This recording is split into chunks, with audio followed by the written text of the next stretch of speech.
ওম কালী।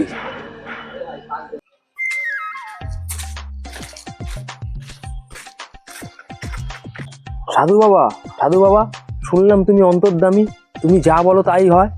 বল বৎস, তোর কি দরকার? আমি সব ঠিক করে দেবো। সাধু বাবা আর কি বলবো, আমি আমার ছেলে একটা নতুন ব্যবসা খুলেছি, ব্যবসার বাজার একদম মন্দা যাচ্ছে। দেখো না সাধু বাবা, তুমি যদি কোনো তাবিজ করে দিতে পারো।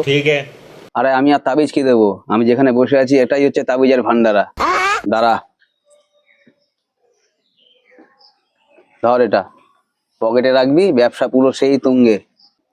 হে মা কালী, এর ব্যবসা যাতে দাঁড়িয়ে যায়, এমন যাতে ভিড় হয় যাতে খাওয়ারও না সময় পায়। এর দোকানের ফার্স্ট কাস্টমার মা যাতে আমিই হই। তথাস্তু। তা বাবা, তোর ব্যবসাটা কিসের? বাবা, শ্মশানের পাশেই তো আমার মরার খাটের দোকান। কি বলিস রে বাবা? हे हरि राम कृष्ण जगन्नाथ प्रेमानंदी, ये क्या हुआ?